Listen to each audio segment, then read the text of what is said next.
What's good, y'all? Welcome into the TraKCouts podcast. This is the podcast where we talk music and life with the people living it. I'm your host, Code Red. With me, as always, my dog, Scorpio Season. What's up, bro? What's the word with it?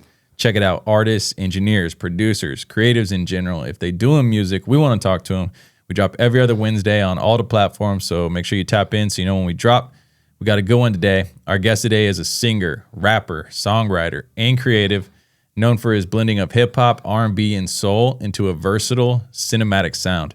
Please enjoy this conversation with Irv Da PHENOM. Yeah. What's the word, y'all?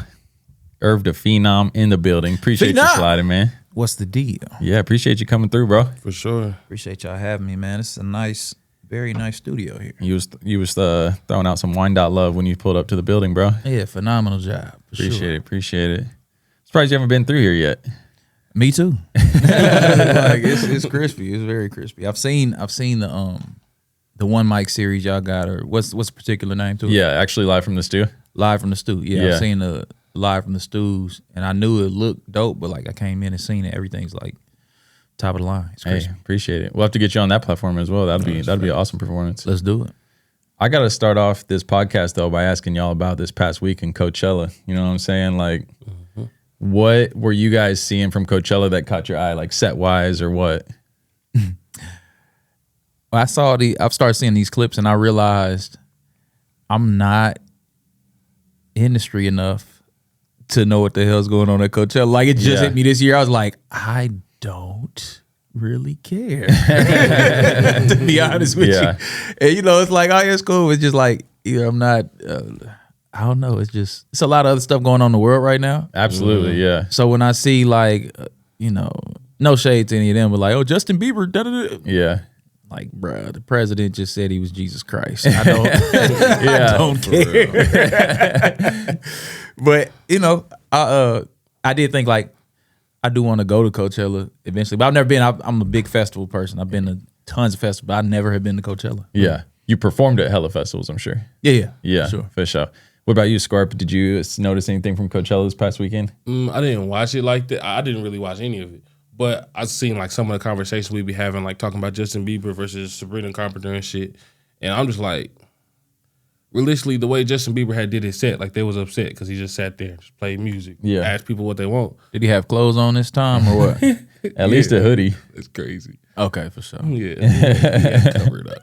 But it's like, he just asked the people what songs they want to hear, which I feel like That's it's a a vibe. smart idea, bro. Yeah, that's hard. Yeah, because yeah. when you think about it, Beyonce, Drake, all these people, you know how many songs they have that they don't perform that people want to hear? And you could just be like, hey, yeah, bro, play that one. And then they play it.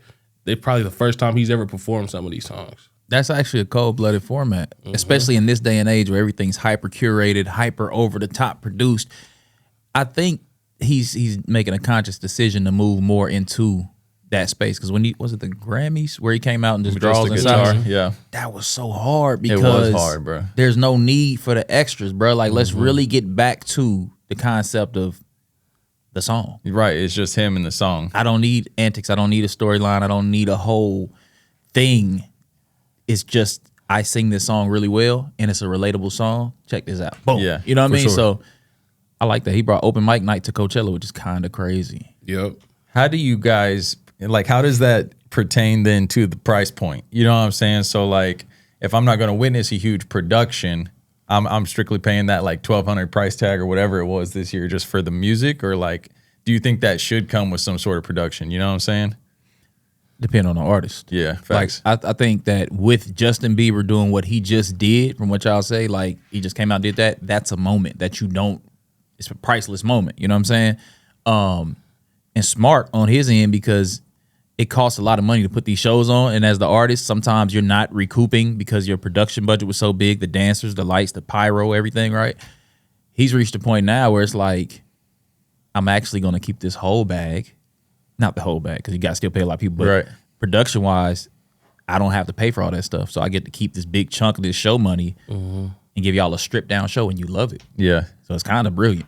Yeah, it is brilliant because it's like the stripped down show damn near seems bigger than these big ass productions. You know what I mean? Because like Sabrina Carpenter played in her set. I don't know if you guys seen any pics of it or anything, but it was fucking huge, right? And like had 50 dancers out there and all kinds of shit. And it's like, but Bieber's was somehow, resonates more with the culture. You know what I'm saying? Like, kind of crazy. Yeah. Did you guys see Sexy Red's shit at all? Did she have Lizzo come out? I don't remember. I don't know. I saw a picture of Lizzo and Sexy Red. I'm still tripping off this Bieber thing Yeah. because it's like showing us counterculture always cuts through. Yeah. So when everybody's doing one thing, then the person who does the other thing is the one that stands out, right? And I remember specifically watching, I don't know if it was Balenciaga or some high expensive designer. They went back to just taking like a Polaroid picture for their models. They don't edit it. They don't put filters, anything, because everything is so polished that just a Polaroid stands out.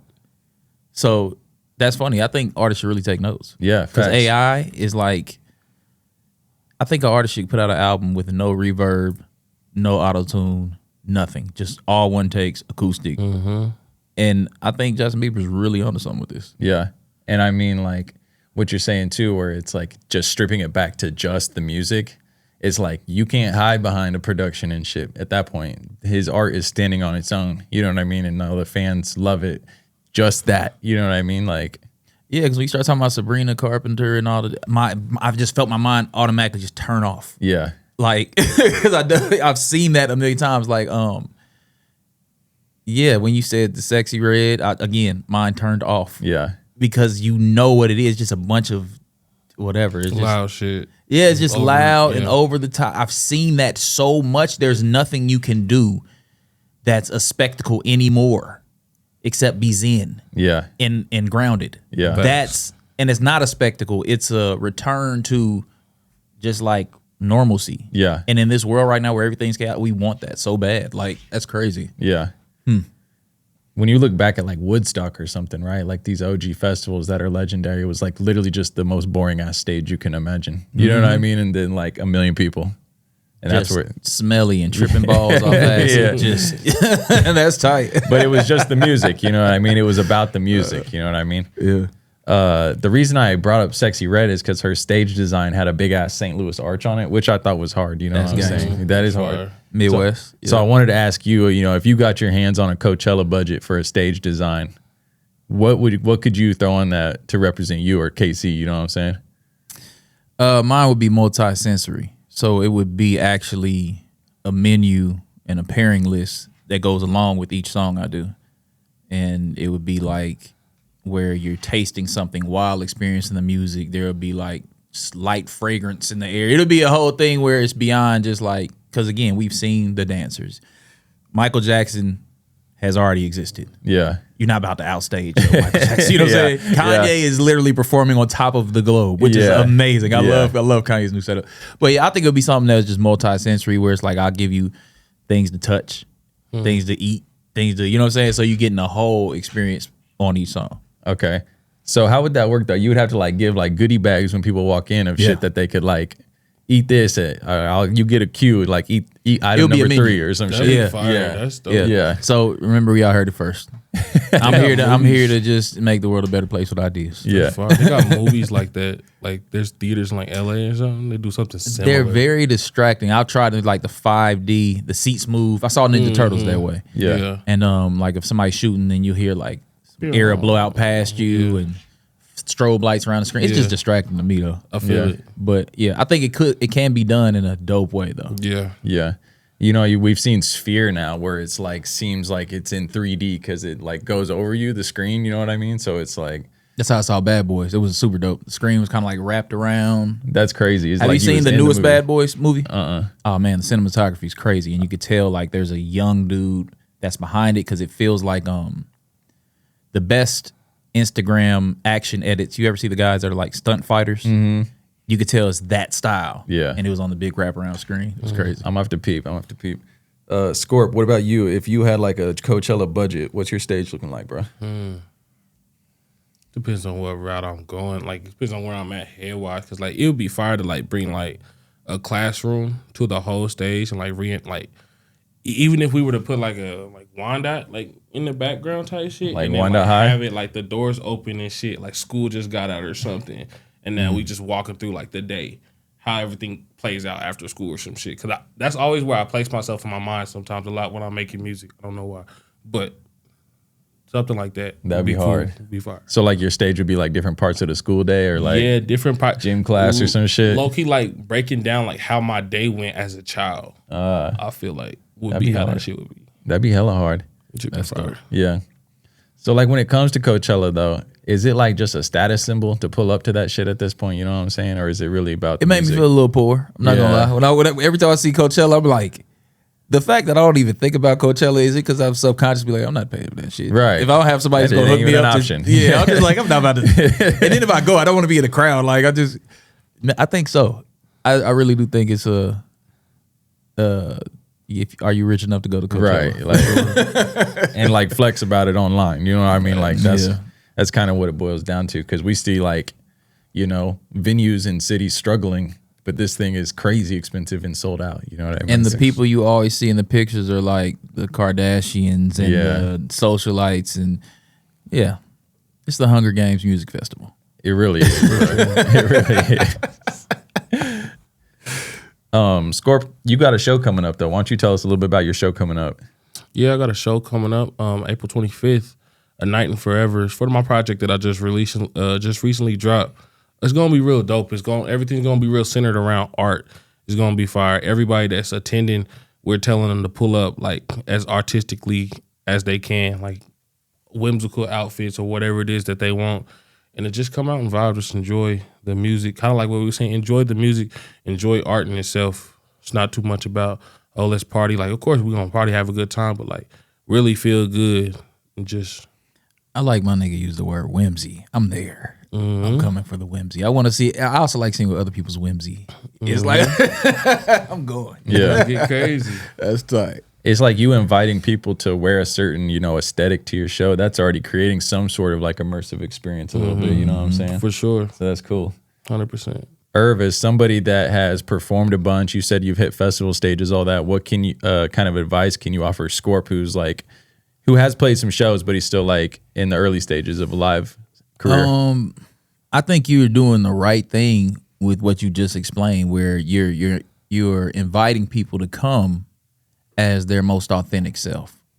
Whenever you create a space where people feel comfortable being the most concentrated version of themselves and they feel embraced in that space, it's something that you can't find elsewhere in the world. So creating a community like you're doing is a major key. And earlier when you said something about like the classroom setting on stage, you know, that's dope because it puts the viewer, concert goer in a space of what am I here to receive? What am I here to be taught? Or what's the message or the lesson in this? So yeah, I think you're on the right path already for sure.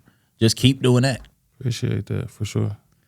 In y'all's mind, we mentioned Mike Jack. We've talked about, Bieber up there with Only the Music. What separates a good performer and a great performer? Good from great.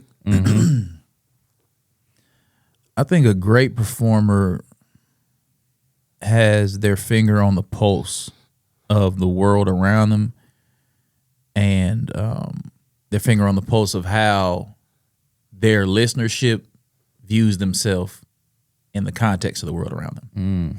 So that's what allows you to do something unorthodox like, hey, what songs y'all want to hear me play at Coachella?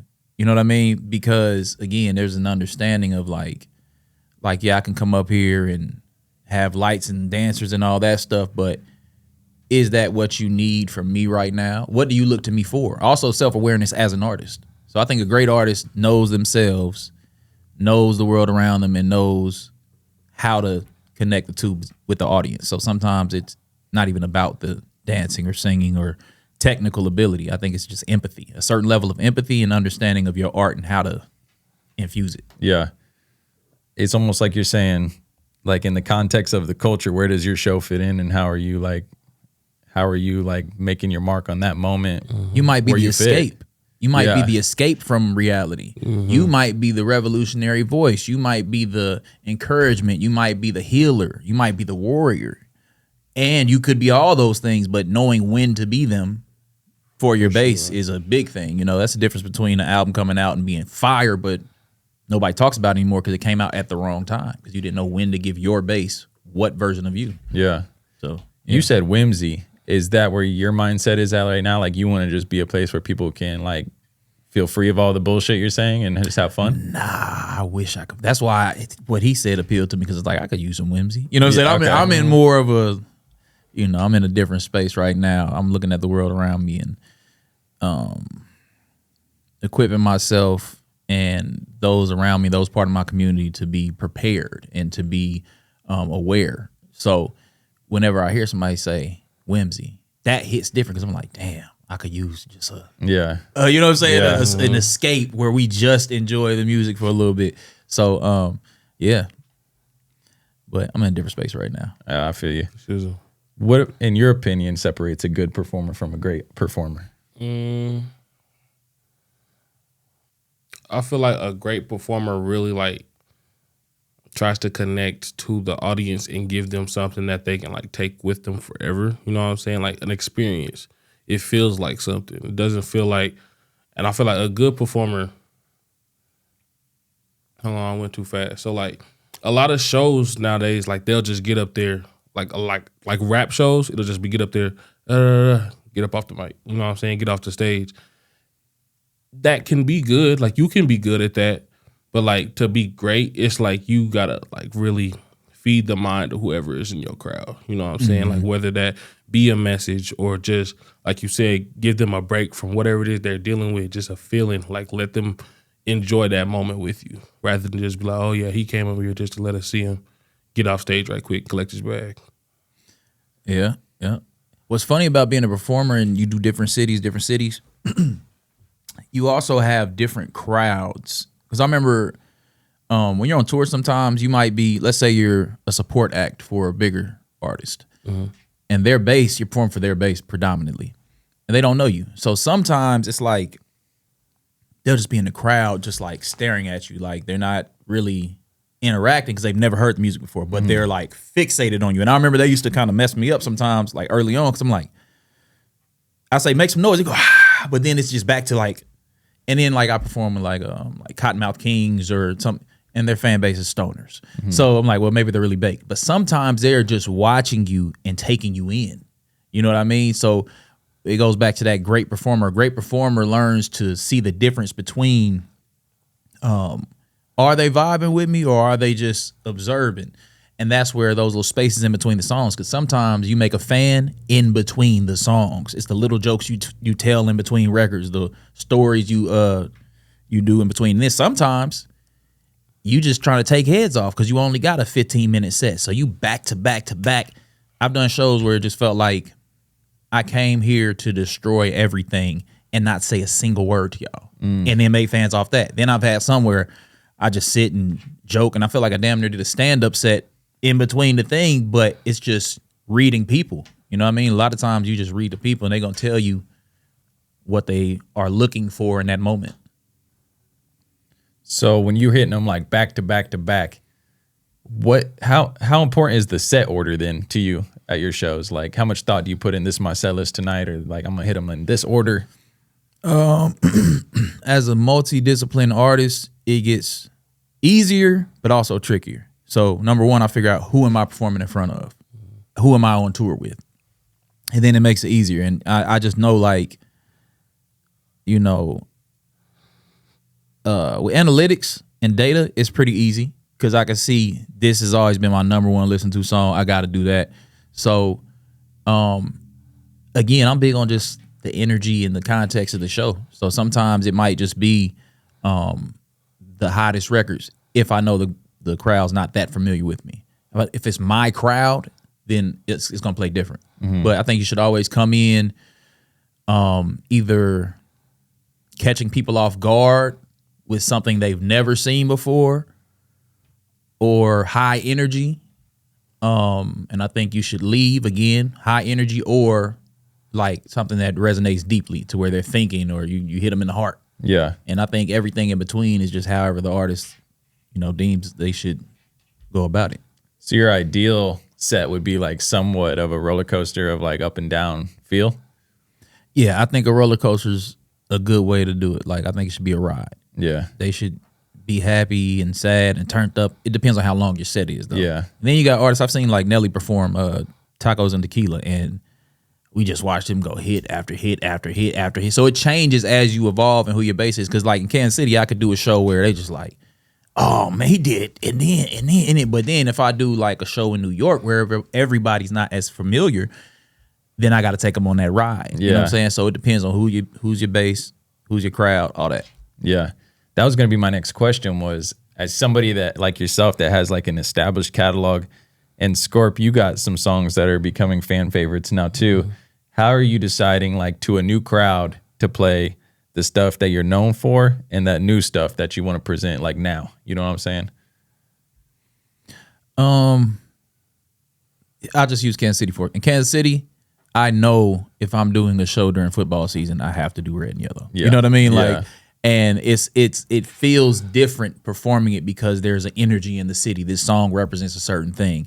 Also, like my old records from like day one when I perform in Kansas City, I'm more likely to perform them in Kansas City because these records mean something. Like I remember you sold me your CD in front of that gas station on 23rd Street.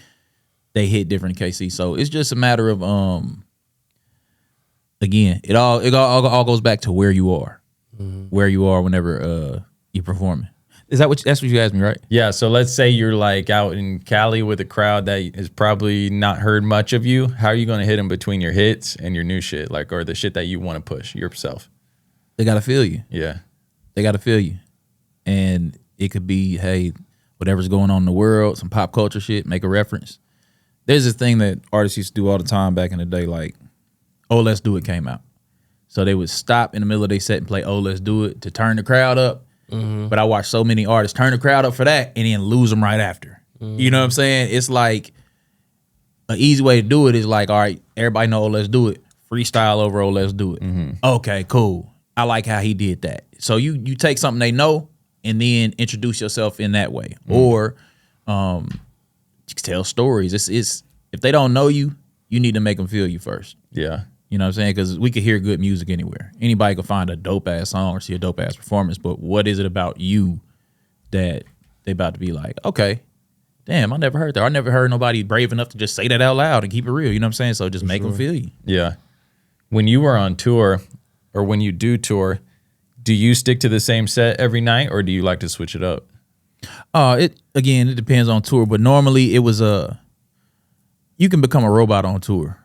So if I'm touring like DJ, then it's usually the same set because in that process you work out the kinks and you find it's like doing stand up. Like you saw that this joke went over really well. Okay, here's what I need to tweak here. Okay, here's what I need to move, how I need to move on this song, and because they like that. And then by the end of the tour, you got such a flawless. You know what I'm saying? Because when I'm on stage, like on the hip hop side, when I'm on stage, I got my hype man, my DJ. So we're up there vibing and finding the thing. Like they go crazy every night when we do this at this thing right here. And you learn that show. So by the time you're about 5-6 shows in, you killing it. You know what I'm saying? And the confidence grows, the charisma, everything gets to a great spot. It's like a wine. You know what I'm saying? It ages throughout the tour. But when you're doing R&B, soul, live music, if you got a band, that's more, you can put breaks in, you can go acapellas, you can do a lot more stuff. So on the hip hop side, it's normally on tour the same set every night. Mm-hmm. Whenever it's like you just refine it. Yeah. When it's R&B and soul, it's more spontaneous because that's the nature of live music anyway. Because that's the livest of live music you're gonna get right there. Yeah. Right on.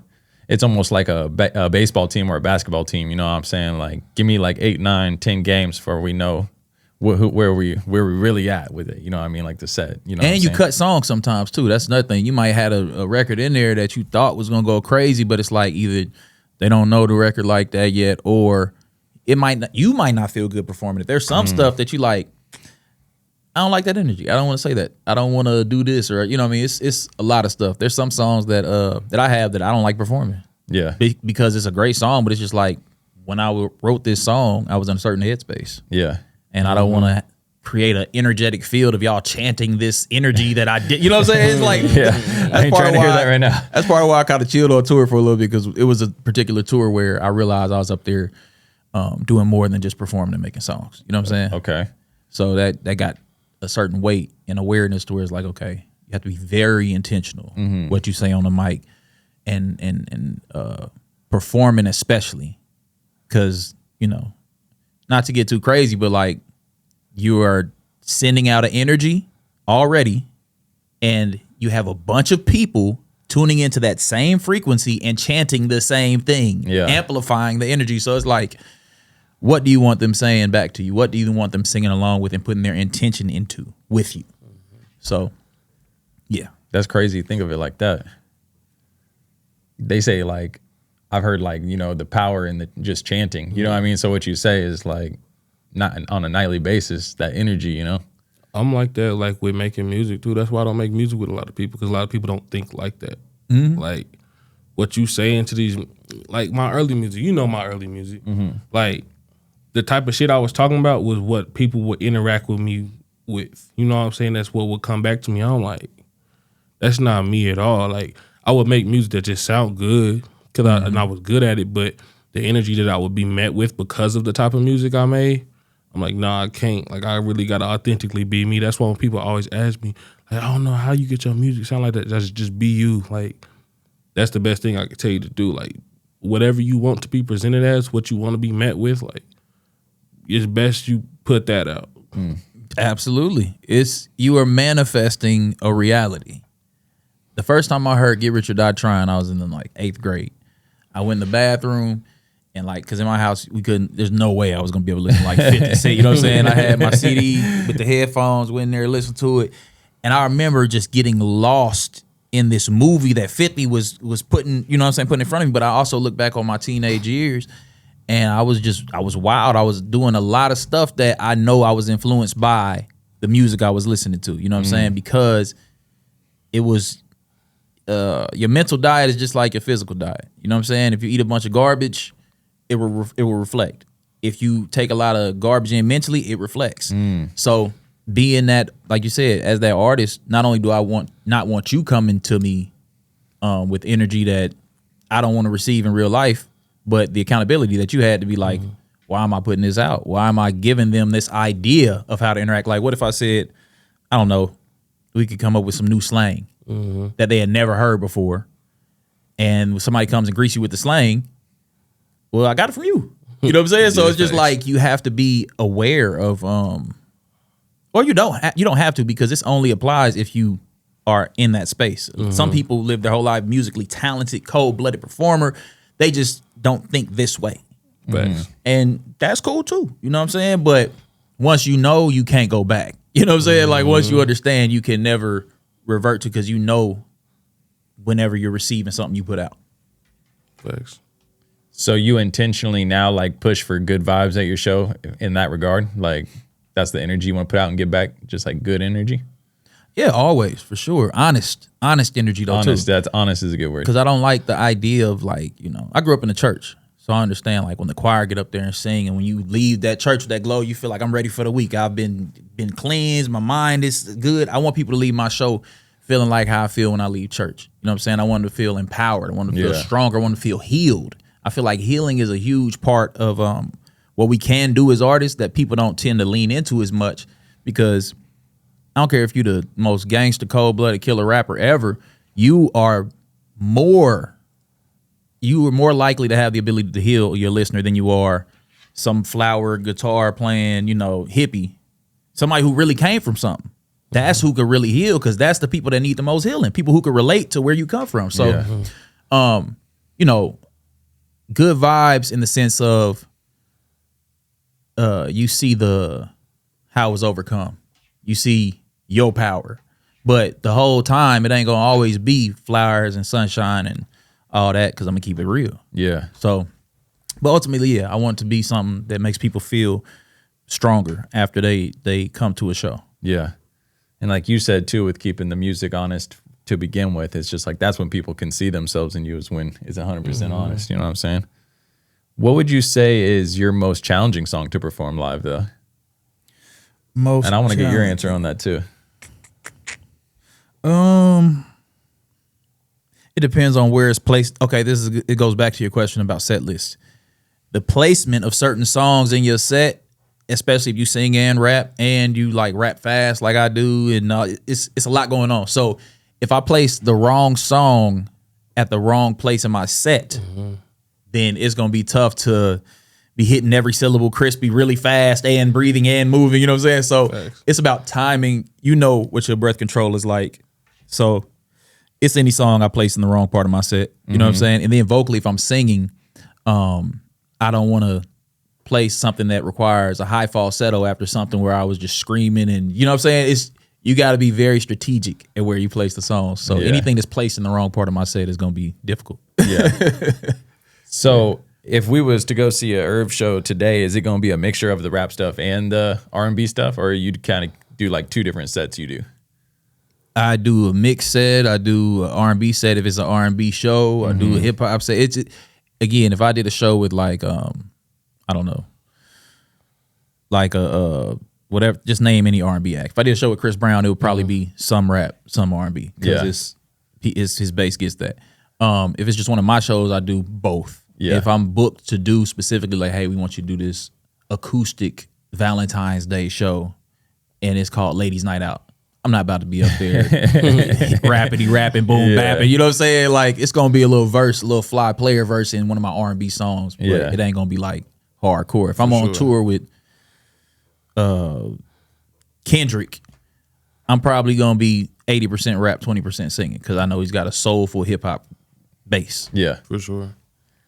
Hey everyone, Code Red here. If you like the way this podcast looks and sounds, it's filmed on location at Code Red Productions. We handle all your audio needs for music, commercials, and podcasts. You can find us on Instagram or Facebook at Code Red Productions KC, or visit our website, coderedproductionskc.com. We'll see you here. Back to the show.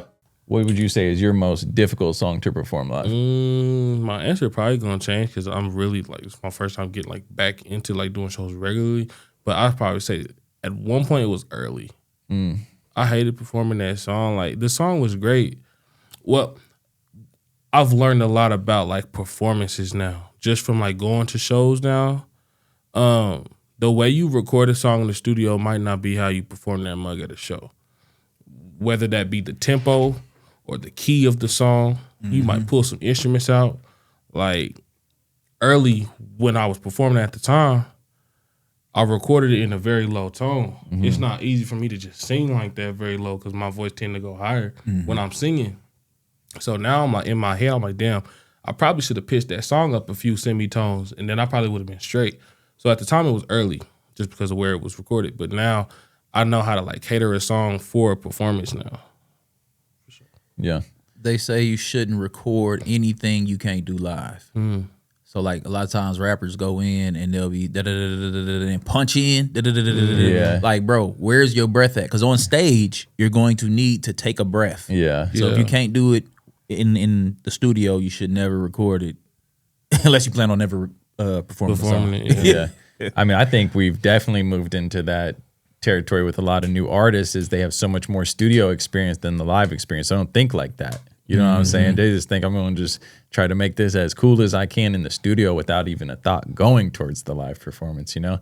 So much punching, and especially punching underneath lines where it's like they're coming in on one line underneath the previous line. So it's like, no way they can hit that. For sure. You know what I mean? I think the term vibe has done a lot of damage. In studio culture, songwriting culture, artist culture, vibe, stage show culture, vibe used to be this sacred thing. It used to be this like energetic understanding of communication, you know? And then vibe turned into this scapegoat to be lazy, where it's like, you know, stage show wasn't good, but it was a vibe though, you know? Or the song structure's not good, the beats, it's just anything that you can't, you know, really explain why it's like whatever, is like, that's just a vibe. Yeah. So I think you get a lot of vibe music where you're so busy vibing, you're not thinking about like, how do I do this live? Yeah. How does this translate for the crowd? Don't vibe yourself out of your position. I feel it. I feel it. And I mean, would you rather see an artist have to like rap over their vocals or just record it a different way? You know what I'm saying? Like, because that's where we're at today. I feel like it's like, that's why you see so much of that, because people can't perform it live based on the punch in or based on the other shit. You know what I'm saying? Mm-hmm. But I mean, so do you do like live versions of your shit specifically, or are you more of a keep it honest to the original record live? I got live versions. When I do stuff with a band, then that's where you can go into like different tempos and switch ups and stuff like that. But I always try to give them. I'll never do a record completely different from top to bottom, because as a fan, that annoys me. Yeah. Like, I like when you change it and go into something, but if I came for a specific version of the song, I want to hear at least 8 bars of the real version. Right. I feel that. 100%. So that's how I do it. I feel that 100% because it's like I feel like I want to, like, if you did some kind of little twist on a part of it or something, that's dope. But as a fan, I want to hear the song. I've been listening to this song for 20 years. Yeah. I bought a ticket to hear this song that I couldn't wait for 20 years to hear you do live. And if you do a reggae version of it, I like reggae, but I'm gonna be pissed. Let's get into your recording process a little bit though. Do you produce most of your own music, or do you work with like other producers a lot? Production wise, I've been blessed to have some really dope producers. And a lot of times I'll just send them a voice memo like, hey man, I hear this melody going da da da da, and then the beat's like and they'll take it and be like, okay, boom, let's see where you're going. And then I work with a lot of producers that send me stuff, you know, and just find beats that grab me, and yeah, that's normally it. I've produced a couple joints from scratch, but I realize, like, you know, you could be a jack of all trades and a master of none, or you could just kind of like play to where you know you've put in the most time and where you excel at the most. So I focus on songwriting and artistry. Yeah. As a producer, that's one of my favorite things though, when the artist sends me like a voice memo or a scratch vocal and cook up with that. You know what I mean? I feel like so much more often we can build like an actual song if you start with that idea first rather than just like sending out beats. You know what I mean? Because like every time I send out a beat, it's kind of just like a basic structure, and then I feel like the artist sometimes gets caged in on that structure and et cetera. So I do like cooking up like on voice memos and shit. I feel like that brings a whole different way to look at the studio, you know? I love stems though, especially like if I can get hold of some stems, I go crazy, because then that's the kind of production I really love doing.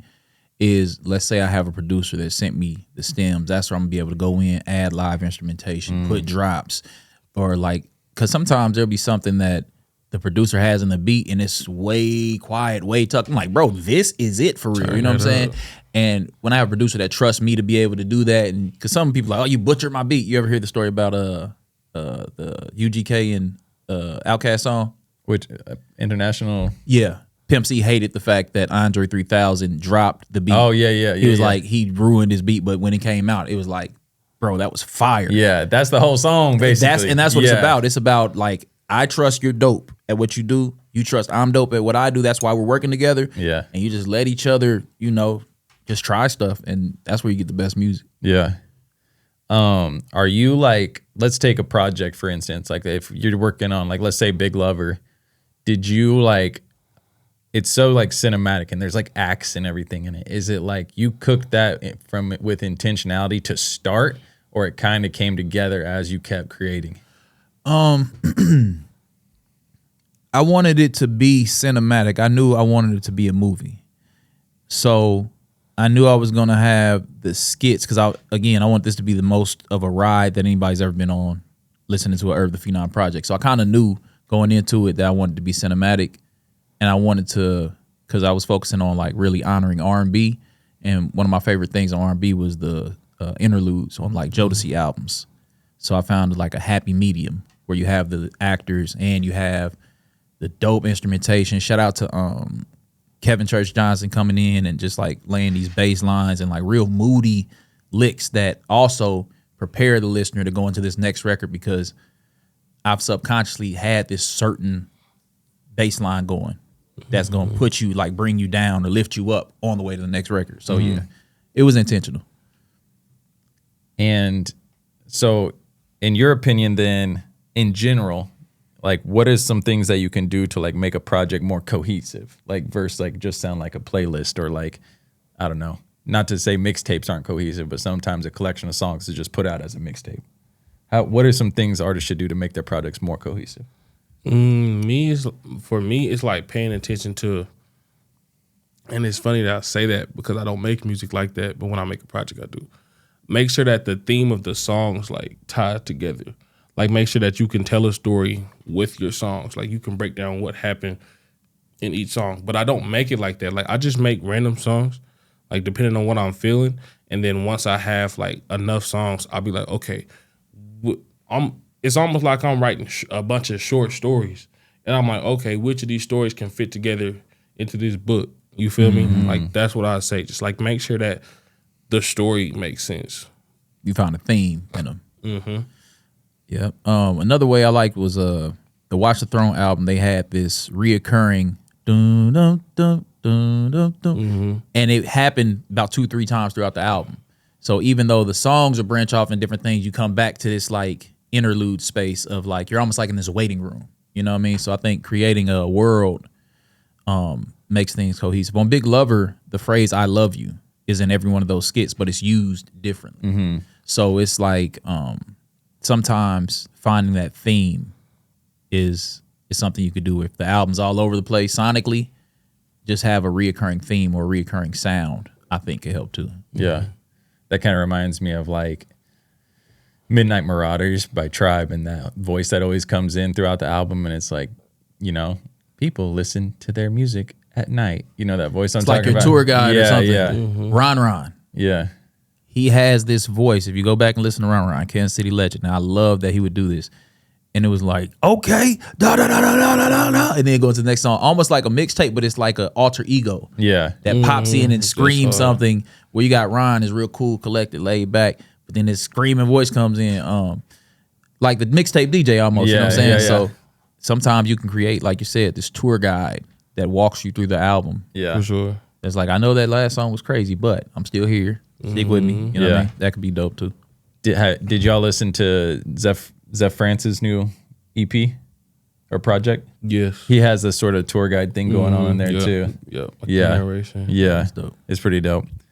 With like, Go ahead. with the way like creation is changing, like all the different advancements in technology and stuff.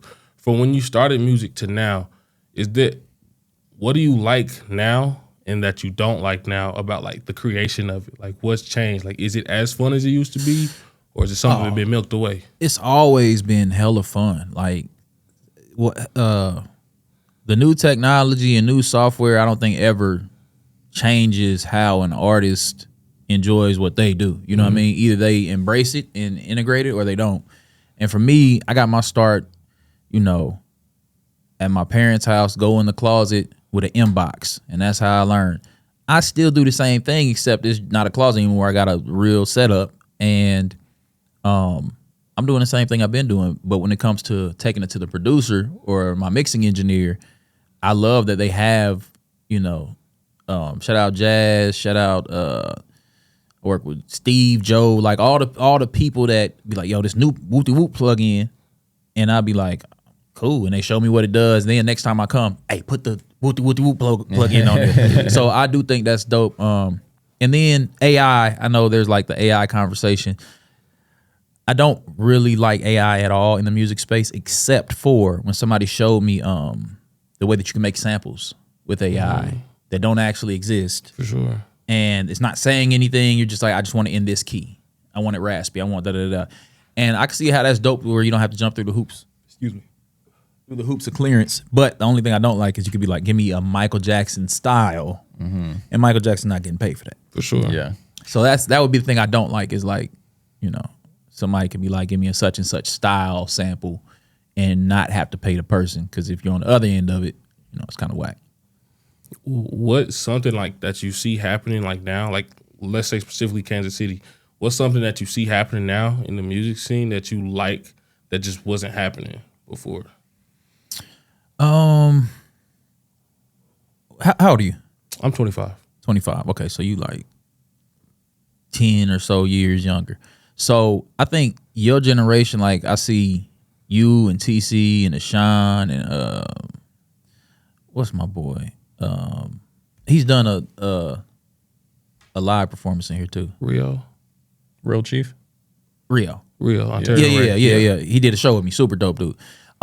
When I see y'all group of artists, it's how much y'all are working together, but not just working together, because Kansas City's always had cliques of artists working together.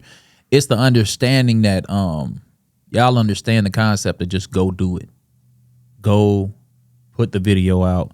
Go record your content, da-da-da-da. You're not waiting on, at least y'all group, I haven't seen any of y'all wait on somebody to play their song on the radio or have a DJ play the record, because I don't feel like y'all are even trying to appeal to that. And that's what, whenever I was first hopping off the porch, was something that was hanging a lot of people up. And yeah, I think that's dope, because that was how I was able to make progress, was understanding that, like, I'm not tripping off what happens in Kansas City. I love Kansas City, but also I'm trying to compete with Jay-Z and Kanye West. I'm not trying to compete 100%. with my peers in Kansas City. For sure.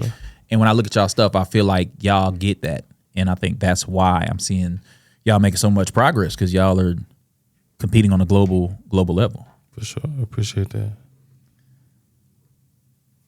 When it comes to sync placements, I know you've had a few.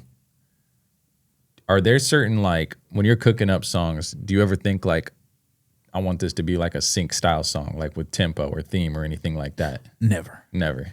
I capture a thought or capture a mood, and I know by default that it'll be good for sync. Like, I don't think about sync when I make songs, unless I'm working with a company and they say, hey, we need you to say this phrase, or this is the concept. Because sometimes on like, you get these little sheets. I can't remember the technical name for them, but you get these sheets they'll send you and be like, okay, we're looking for this type of thing. This is the mood, similar to blah, blah, blah, blah. And in my mind, I think I just put that in a different space of creation. Like, I'm just doing a commercial or something. It'll still be jamming, but when I go in to make my music, I'm just making the music. And 9 times out of 10, a music supervisor just gonna call you and be like, hey, man, I came across this song here and we need it for this. They do the work of placing your song. You just give them a very concentrated emotion. Yeah. That's the key. Whenever people ask me about sync stuff, focus on, if you're just an artist who also wants to do sync, just focus on every song you make. Think, what would this song be used for? If I was riding down the PCH with the top off and something fine next to me, is that what the song is for? It need to be that. If I'm in the gym and I'm trying to make a personal best, it need to feel like that. And just make sure whenever you make the record, you all in on that energy, and then it'll get placed where it's supposed to get placed. Once you build those relationships or get on people's radar. Yeah. Take notes, y'all. Run it back. No, facts. Yeah. All right. We got one, Scorp? We got one. So, boom, I'm finna give you 2 options. You gotta tell me which one you rocking with. Lyrics first or the beat first? When you say that, like, Creation. creative wise, damn. I've had both of them, you know what I'm saying? I'll say this. Lyrics first and beat first. When I record a song, I play a beat. First time I play it is when I'm in the studio and able to record to it. So, and I guess I don't always do lyrics. So it's beat first. Because sometimes I'll just be finding my melody over a beat and then I'll add lyrics. So beat first. For sure. Same. I think I'm beat first. Sometimes you write though. I know you got something in your phone where you got bars. Yeah, I have an idea jotted down, but mostly I need something that like spurt off. Like, okay, this idea fits this though. You know. Yeah. So like beat, I guess you could call it that. But you don't play it until you're in the studio because you want to go off that vibe, like off rip. I never want to hear a beat if I can't record. Like, there's a lot of songs I got out. What they hear on the album is my first take. That was where the energy was. That's because even if I like might slur a word a little bit or like I mispronounce something, it stays because it was the first guttural reaction to that beat. And I don't want to redo that because it's going to lose that, energy. But yeah, I don't listen to like, hey, let me play you some beats. I don't want to hear no beats unless I'm in the studio and we can record to it. Fact. I'll be the same way with like me and Ashan. Like, I remember one day I was like, bro, like, I don't want to hear no fucking beats right now. Like, he wanted to play them bitches in the car. I'm like, bro, I don't. Because what I'm gonna do right now, I'm not gonna do the exact same thing 2 weeks later when we in the studio, and I'm like, I'm gonna hate this song because like I know it's not my best. Like, I know I thought of something colder. Even if I didn't, I'm just neurotic to where I feel like I thought of something colder the first time. Studio sessions or live performances? Studio sessions What do you mean by studio sessions? Like in the studio, recording, cooking up, making a song, or the live performance? Performing the record. Oh, performing the record for sure. 100%. Why you think that is? Because I've already got off the emotion. I've already got all that. I've already done it's like I already got the good part of recording, and now I'm getting to see how the world reacts. If I just go off studio, I don't get to see how the world reacts. For sure. What about you? Right now it's studio. Yeah. I think like this show that I'm finna do, I really am ready for it because like this like the first time I've really I've curated it to be like exactly what I want it to be. So I think eventually like as I'm able to keep doing that, my love for the show is gonna grow. That's such a tight feeling. Like I'm excited for you. I can't wait to see this because that feeling when you know like it's not rushed, you let it simmer. It's been very intentional, man. And then when it go over how you saw it in your head or better, I'm a cold nigga. Sure. Like you go, I'm just a cold nigga, and I'm gonna do it again and again and again. It's a great feeling. Yeah. Facts. Early morning or late night studio time? Early morning, and I say that in my studio, where I'm able to. When I'm still half asleep, there's something there. You know what I mean? The melodies from a dream are still in the fog, and I be trying to get into the studio and lay them down while they're still there. So yeah, early morning I had the best ideas. Now vocally I got to warm up, but as far as songwriting and like structuring songs, first thing in the morning is the best. For sure. I'm probably go late night. A lot of the songs that I did, like it just be me just. A lot of times it just be like fed up with the day. I just be pissed off. I'm like, all right, bet. Let me go to the studio. It'd be late night. We'll go in there and cook up something crazy. Your late nights turn into early mornings. On me. Literally. What's the longest session you ever been in? In general, like from an engineer standpoint, like 18 hours. That's insane. That's terrible. That's insane. terrible. That's because you're not getting good quality after a certain point. No, facts on me. Your At that brain's point, it's melted just- like you listen back the next day. We was tired. On me. Yeah. Yeah, 18 is the longest. Yeah. Them 12 hours is long, boy. Facts. I feel like anything after 8 hours, I'm like, what are we doing? Honestly. What are we doing is a funny dog. Yeah. When your engineer says, "What are we doing?" Wrap it up. I've heard "What are we doing?" and every time I've ever heard "What are we doing?" in a studio, somebody's about to leave, or your engineer is he's pleading with you. He's trying to be polite. He's pleading like, "Bro, I'm tired. My ears are fatigued." Or this song is ass, and you've been working on it for 5 hours. Oh, what are we doing? That is crazy. That's a concept though. What are we doing? What are we doing? What are we doing? Solo tracks or projects or a full collaborative project? I love albums. I've been trying to just do the single thing, but I like creating an immersive world because everything is a part of a story whenever I'm making these songs. So me personally, I still believe in albums. Even if you got a short attention span, I just make it a shorter album. Yeah, for sure. So you would rather just, I guess was the question more, would you rather just do a solo project or like a collab project or what? Collab, more so both, like rather just be a single or an album. Would you rather be more just you or collaborative with multiple people? I like collaboration.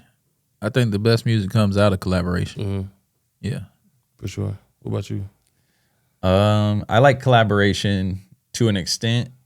I'm not an artist at all. So everything's collaboration for me. I feel it. But like sometimes too many producers or too many engineers, whatever it is, touching the record, I get a little antsy. You know what I'm saying? So I do like collaboration to an extent. Now, artist wise, throw a bunch of artists at me. That's cool. You know what I'm saying? But the producer, As an engineer, yeah. oh yeah, I can see that be annoying. Somebody keeps like taking the highs out of stuff, and a mix is touchy. Or just the idea of like sending a record around to different studios in different places, and then it gets back to me and it sounds like 3 different artists recorded in 3 different places. And your name's on it at the end of the day. Yeah, exactly. Thanks. But everything's collaboration for me at the end of the day, so I'm gonna go with collabing for sure. For sure. I'll probably say collab. I like working by myself, but I like what comes out of collabing too. Probably go collaboration. For sure. For me, I'm always the producer is involved, it's automatically collaboration. For Yeah. sure, facts. Yeah. And I mean, like, the thing about collaboration is always something happens that you would have never thought of, bro. You know what I'm saying? So I feel like if you settle and just work by yourself for too long, shit starts to get repetitive, sound the same, like, because you just default back to the same shit that you're into. For sure. You know what I'm saying? So collaboration can help you spread your wings a little bit. Facts. Classic hip hop or new wave hip hop? What's classic? And where does new wave start? In my head, I'm saying like before 2010. Classic. After 2010, it's more so new wave. We had Outkast before 2010, so Facts. I'm going classic. Because everything after a certain point is just a remixed version of the prior stuff. For sure. What about you? I got to go classic too. I mean, just because that's all the foundation for what it even is. And the shit was already legendary. Like, he just pulled Outkast. Like, that's like the pinnacle that you can do in this music. And that was pre-2010. So And they stopped after 2010. Yeah. So it's like a world with Outkast or without Outkast. Yeah. I'm going with Outkast. I guess I'm the YN because I'm going to have to go new wave. Just because, like, everybody that I'm inspired by, they were inspired by those classic projects, but that wasn't what I heard first all the time. Your first impression was them. The new wave, yeah. so it's like I gotta say the new wave. yeah. Do you go back and like listen to who these people were inspired by? 100%. And I've started. I didn't for a while, but now I'm starting to, and I'm hearing more things. And I'm like, okay, now I see where it came from. I can respect it a lot more and pull from that now because they even changed. I can be them now. You know what I'm saying? Like, they were inspired by that. This is a result of what they heard there. Now I can be a result of what I heard from the original. You feel me? Yeah. Yep. See, like, I'm the other way around. I got to make sure I'm intentionally going and listening to new shit. You know what I'm saying? Because I'll revert back to just listening to fucking Outkast. You know what I mean? Like, I'm big on that. Yeah. You don't ever want to be like out of the loop Yeah. of what's popping, because I remember whenever I was like 19, 20, being everybody thinks the new thing that's when you're in the youngest, best years of your life. Best years is subjective. I think your best years are like when your credit score is on point. You know what I mean? But when you're young and you know what I'm saying. But I do remember going back and listening to KRS-One and certain stuff, and I remember like Jay-Z. I listened to Jay-Z when I was like 19. I'm like, I'm cool. But then when I turned 30, 35, I'm like, oh, we going crazy. Yeah. Really, because it's not for you. Got to keep in mind how old some of these artists were too when they broke. So if a 30-year-old artist blew up in 1995, the 19-year-olds in 1995 wasn't really getting him the way that other 35-year-olds were. So it's interesting to go back and then contextualize how old was this artist, and maybe that's why I didn't like him at that time. But I go back and listen to a lot of artists that I didn't like at 19, 20, and now, I dig it because I get what they're talking about. yeah. Yeah, I feel that too. Like, when it comes down to certain maturity or like certain shit that you haven't been through yet. Like when Kendrick dropped Mr. Morale and the Big Steppers, when that first came out, I'm like, bro, I don't want to hear this shit. What is this? Bro, what is it? What are we doing? You started doing some shadow work. You start going to therapy. Come like, back. oh, I get it now, for sure. when he had Eckhart Tolle as the narrator for that album, I realized like rap has matured so much, because it's just like Rick Ross. Rick Ross at one point, I've always loved Rick Ross, I'm lying. But there's certain things, certain energy that comes across as like, oh, this is just braggadocious, da-da-da-da. But then you hear him talk about certain levels of financial literacy. You're like, okay, this is just how he speaks on financial literacy. So it's just like, hip-hop is just so vast, you can find something of any time period. Because I go back and listen to some Ice Cube or Ice-T that back in the day I didn't like. And now I'm like, dog, if you look at what was going on politically, you look at what was going on in the culture, it was like, damn, that took a lot for them to say that particular thing at that time, and you respect it more. So it's interesting. But I hear it with young artists too, and I commend the younger artists I hear that are actually talking about something in their music, like, because the world is ready and primed for another NWA or Dead Prez, or, they call it conscious rap. I haven't heard that term in forever, but whatever the new version of conscious rap is, there's a lot going on to rap about right now. Yeah, I'm surprised for I'm not sure. hearing more of it, you know? Yeah. Like we don't get as much of that current state rap as those groups would have been talking about. You know what I mean? Like, fuck the police. Who's making some shit like that? You know what I Whenever mean? Nip and YG said, fuck Donald Trump, we wasn't expecting YG of all people to really just, you know what I'm saying? Like, we didn't think of YG as some political commentator. right. And at the time, we didn't know Nip was as intelligent as he was, honestly. It wasn't until later on we realized, like, man, he's got like a revolutionary mindset. But it's just like capturing the sentiment of what's going on around you and just saying it. Like, we look at right now, there's a lot of propaganda videos coming from Iran, but they're using rap as the medium. Have y'all seen them? The Legos? They're rapping. And that should tell you Oh, yeah, I something know you're that, talking like, about, how did we as American culture kind of lose sight of this is what rap is for? It's for the people to be voiced, to have a voice, people who have been voiceless to use a voice. And we've gone so long with just trying to make a 2 minute, 30-second song so we can up the streams, not talking about shit, where now the people overseas are like, let's take rap and use it what it was originally for, giving a voice to the voiceless. So it's like, anytime now, in America, we could rap about something. Yeah, for sure. Full circle, the word vibe has done irreparable damage. Do you see what I'm saying? Do you see what I'm saying? Yes. All right. On that, let's get out of here, y'all. That was a good conversation. I really enjoyed it, bro. At CoRedKC, at We Got One Scorp, at Irv Da PHENOM. Irv, thank you for sliding, bro. Yeah, absolutely. Appreciate y'all having me. All right, y'all. TraKCouts bouncing out. Peace.